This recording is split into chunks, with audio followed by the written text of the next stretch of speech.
righty. Thank you for joining with me today. I'm in my kitchen. We are a few days after Thanksgiving, and I am glad you have decided to join me. In fact, you might have a lot of leftovers in your fridge, like I do in mine. And you know what I love to do with leftovers? I love to eat them. Hopefully you do too. But here's something that I have found. When it comes to leftovers, just sticking them in the microwave is usually the worst way to eat them. It kind of becomes bland. In fact, it loses a lot of its flavor, and oftentimes I need to add more salt. And that reminds me of a verse that Jesus told to us. He said in Matthew chapter 5, verse 13, "You are the salt of the earth, but if the salt loses its saltiness, how can it be salty again?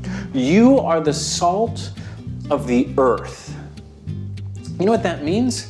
It means that you're the flavoring, that you keep the mundane from being the mundane, the spark, the joy. And how do we do that? Well, that comes with us being paired with Jesus, who wants to partner with us, living through our lives. Now, here's what causes us to lose our saltiness. When we start going through life and the mundane starts weighing us down, and it's just like we're trying to survive because Zoom school is killing us, or the hybrid model isn't quite working out how we expected, or mom and dad working from home is just stress on the family. It might be that life has caused you to lose a little bit of your saltiness.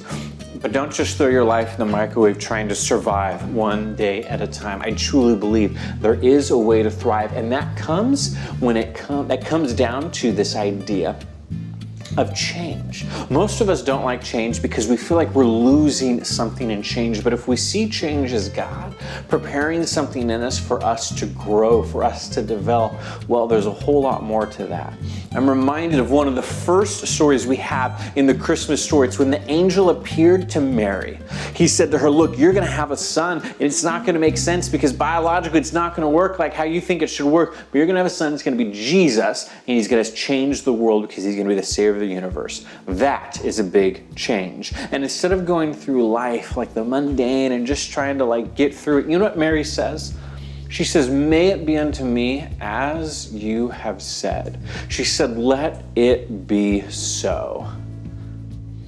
Oftentimes there's circumstances or events that come into our life that change everything about the way we live. And it's hard to accept change because change means we lose. We lose something that we used to have. But what Jesus promises, that the change that he brings is for our best.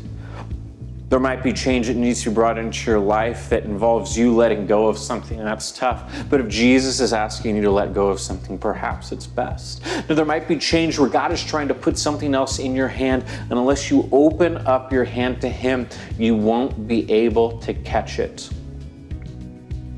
It all comes down to staying salty. When we stay salty, that keeps us in a position to say, "Lord, I don't want to go through life with the mundane my way. I want what you have to offer. I want you to make me salty again. I want you to change me." And usually being salty is a bad thing, but when it comes to Jesus, he says, stay salty because the world needs you. The world needs you. And so here's my encouragement for you this week. Don't just live life business as usual. Be salty. And one of the ways I be salty is I have a reminder on my phone that goes off each day at random.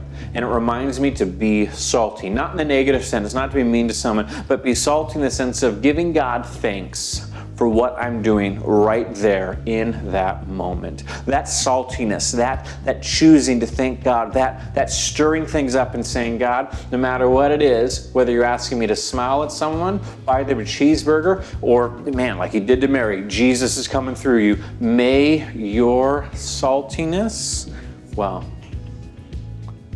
may that bless and help someone else."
Thanks for joining with me. Hope you have a great week. Stay salty.